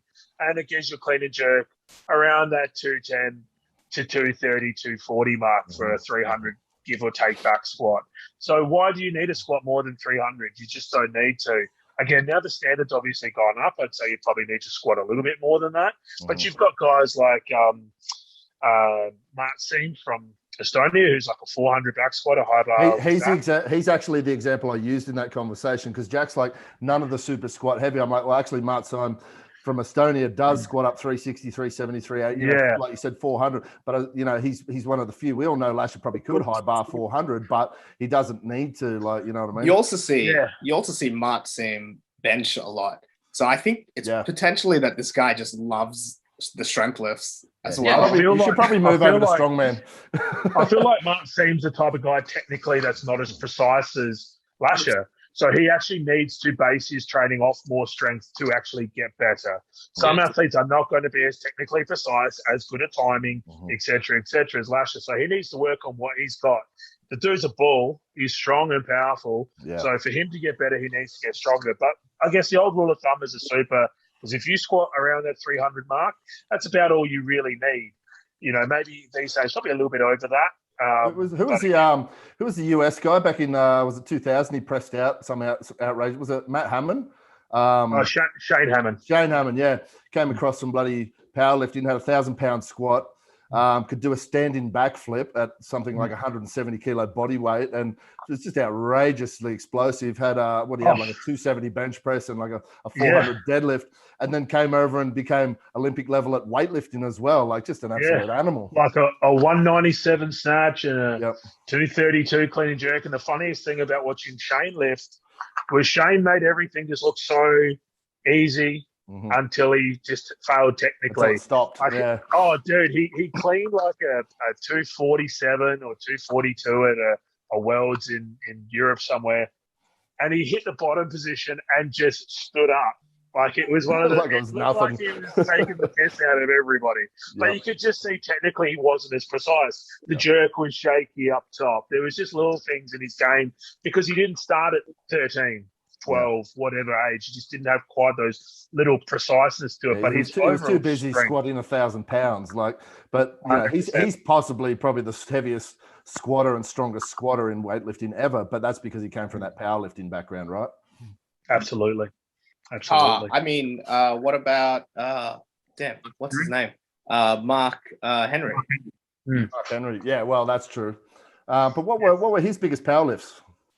He wasn't a huge bencher. He was around that low. He was around that low 2 to 240 mark for the bench press. Squat over it. Did he squat 1,000? I think he was in the. I think he did. 400s maybe. He stopped powerlifting in high school, so he was like 18 when he hit these numbers. Yeah, he was basically Ray. He's the first Ray Williams. Yeah. Basically, yeah, he was. He was going to wrestling. In all honesty, that was the cool part. Well, I guarantee he made a lot more money. He's one of those athletes that had the potential to be a lot greater than maybe he did actually achieve. Yeah, because he left the sports he was in so early. Well, he made the mistake that we did and went to strongman. Yeah, he did.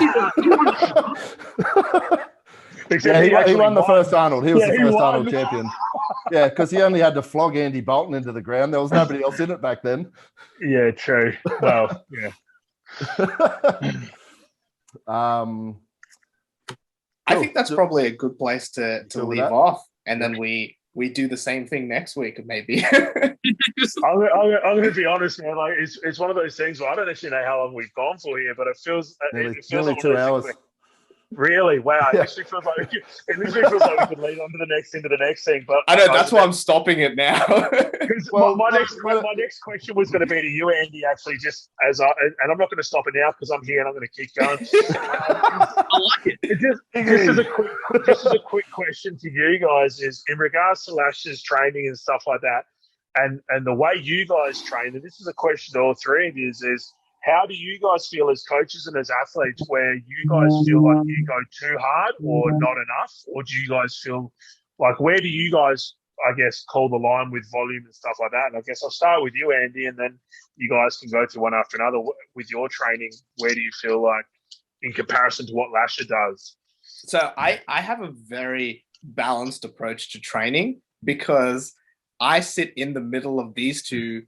That one is like, you have to train super, super hard and, like never give up. And, like if I'm doing something and slacking off, he's going to be like, what the fuck is that, Andy? I don't know who you're talking about. And then the other person in the room is, like, hey, we're going to write everything out. It's going to be planned. That looks a little bit too heavy. We're going to drop some weight.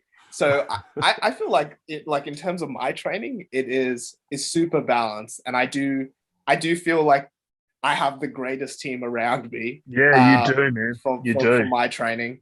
I've got Ash, sitting there programming for me. And, I've got Luke, teaching me all the technique for all the new strongman stuff, as well as being, a mentor and shepherding me into the sport.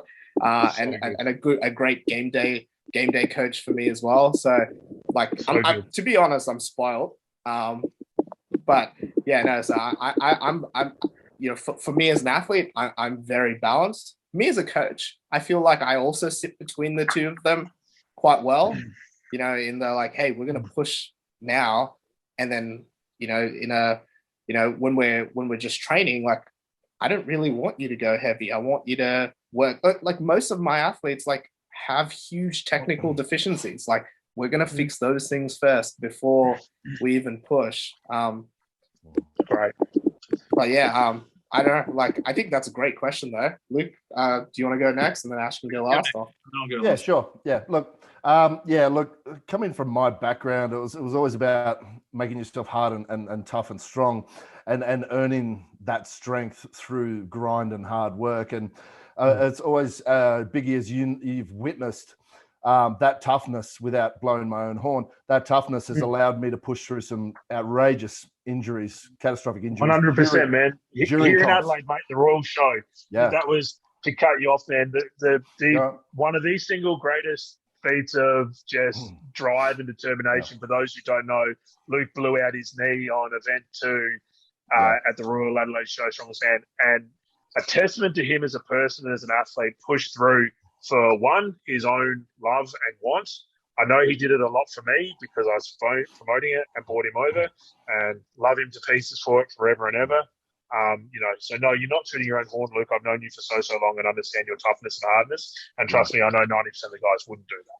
Yeah, and it's something I pride myself on. It's not something I do for accolade or anything else. It's for myself, and also, what I'm like. Once I say yes to a promoter, I'd never back out of a competition unless I've had a catastrophic injury again. I don't know, a pec blow off or something, which is about the only time I've actually withdrawn from a comp.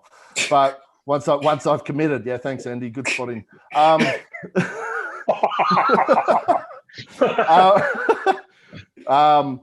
yeah, so look, a lot of my approach has always been. I'm referring to when I was coaching myself currently. And eventually, as I got older, I had to temper that approach a little bit, because there was a toll that came from that. I got strong, I got hard, and I got tough, and I built a mental endurance there. But I've paid the price, because I've been under the surgeon's knife probably more than anybody in the sport in the country right now. And that's okay, because I'm at peace with that. And I played rugby league for years before that, and all the rest of the shit I've done to my body. So I'm paying for that now, because I have a lot of injuries. But the best thing I did was move under Alana, and she taught me how to train really tough and really hard, but also hold a bit of a lead on myself and have her hold a lead. I think the biggest thing when it comes to that is you can push your athletes hard and make them tough and build this pain tolerance, but and know when to hold them back, and also know when to let them off the chain a little bit. I think there's a big difference. You've got to know when to let them go a little and let them push, but know when to hold them back, so they, save them from themselves, because they may not have that understanding of where their limits are, and can certainly hurt themselves. And then since I've worked with these guys, I've learned a lot as well. It's been a really good learning experience, I think, for all of us to experience different approaches and discuss different concepts. And because success leaves clues, but also there's more than one way to success as well. And I think you've got to, this is the biggest thing with the coaches is taking each athlete as the individual that they are. You can't just go, this one template will fit everybody, because it's not just going to fit everybody. People are complete individuals. Anyway, Ash, your turn, my man. All right, I'll leave off. So I am probably more on the, I wouldn't say I'm on the cautious side, but I'm on the minimum investment to get the greatest results and then learning from there. So I would say that's what, when it comes to my coaching, it's like, if I wouldn't say I'm like Lasha, but I wouldn't start there, but I might end up like with a similar thing if I had that sort of athlete, because it's more about what is the stimulus that you want? What is the goal that you're trying to achieve? Putting forth what you think is going to work, and then reflecting and adjusting from there. So I think it's very hard to see what actually works if you blast people. So like if it's very easy, like very, very easy to get someone good with specificity and volume. So I'm just like, hey man, you want to get your squat up? You just got to squat every day to a max 4 times. It doesn't matter what you did in the past. If you fell through, that's because you're the one that's too weak to not do it. And then when I put 30 people through that, I'm going to have 2 gods at the end of it. And I'll be like, these are 2 gods. So I'll be like, look how good I am. I made these people. So I'm not really the person, I don't really coach. Like, that's okay if you're working with a system. Like, if you were Australia and I was in charge and I'm like, you just need to make the best people possible. Here's 10,000 athletes.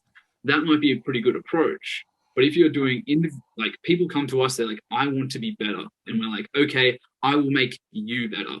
And to do that, you need to give them something and then see if that works. Give them something more, see if that works, and then find their path to success, not impose a system on them and win. I love that. That's so cool. And you know what? There was a bit of a thing behind this, because I just wanted to highlight how good your gym is, Andy, and how good all your coaches are, and how good you guys are as a group.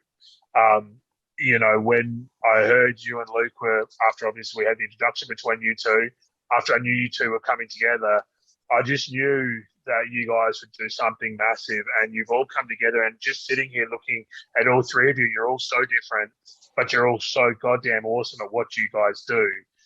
Bringing you 3 together, you've got such good mindset, such good heart, such good soul. I can see why people love the gym, love the podcast, love the style, and why you guys are so popular and what you do. Like you said earlier, Andy, Erica listens to your show and it was a fangirl moment for you. But look what you're doing to help everybody else. Look what all you guys are doing, learning and improving yourselves, learning from each other to become better. And like I said, you 3 are all so different. As a coach myself, listening to what you guys just said, it just makes me smile. It's just such a really, really cool thing. Thanks, Jordan. That's it's always cool to see like that what we're collectively building together is recognized by someone like you, or by anyone really.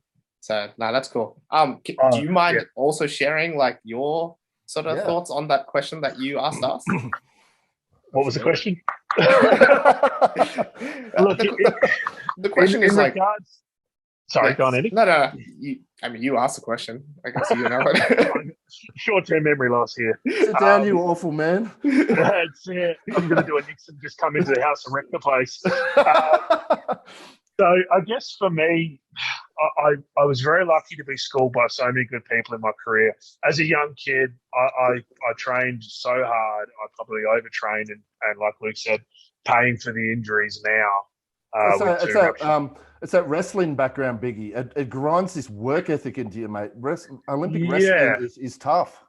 Absolutely. Starting off there, I had my nose broken as a young kid by my Polish coach, and I had to just get back and keep going again. Like, this was me as like a 12-year-old kid, 13-year-old kid, just having his nose flattened, and the coach just going, "Are you okay?" "Yeah, cool, back in you go." And the reason why he said that was because he won European championships with 2 broken ribs. What am I meant to say to that? Oh, geez, I got a little crack in my nose. I can't keep training. You know, like that was the way I was sort of brought up. And I remember at the Institute of Sport here in South Australia being schooled by all the old school weightlifting guys, you know, ex-world champion competitors, et cetera, talking about back in the day when they used to train in the shed in their underwear. You know, my knee hurts, fine, I'll just take a sheet of Panadol and just get through it, like training in 40-degree heat. These guys just didn't give a rat's ass. They went that hard because they knew the result in the end would pay off. Now, that's great for one section of me, and of course gave me that hard-nosed attitude I had when I was younger, and the focus to be better than anything and everyone that I possibly could. But the older I got, the more I learned from, you know, my peers about, you know, holding back, my mentors going, look, do you need to do especially when I was doing yokes heavy all the time. I was doing 400-kilo yokes all the time, and do I need to? It was ruining my CNS. But I remember as an 18-year-old, like going in the gym, doing heavy snatch and clean and jerk, deadlifting heavy the next day, front squatting heavy the next day, strongman the day after that, and then something else the day after that, and then recovery. Like if I tried to do that now, I would be in worse shape now. So I was learning from all aspects of my life and trying to pull them all together. Like you three, you've got three different people bringing their minds and pulling them together. As you said, it's great to have a great team around you. For me, I've been blessed my whole career to have great teams around me. Tartan Warriors with Luke, Bill Linden with Strongman stuff, you know, sponsors, just so many people. Nick Jones, who's a bodybuilding champ. Yeah. I remember when I was a 21-year-old kid, I'd go into the gym and I'd be training. My goals to have 21-inch arms at 21 years old, and achieved that on my 22nd birthday, the day before my 22nd birthday. So, you know, that was the bodybuilding style of things where I wanted to look the part of a strongman. You know, I didn't want to be the biggest, fattest guy. I wanted to look like a strongman, have good shape and good muscle mass and stuff like that. So I took that aspect of bodybuilding. Nick Jones was a world champion for many years, and I learned a lot from him. And awesome it guy was just, too.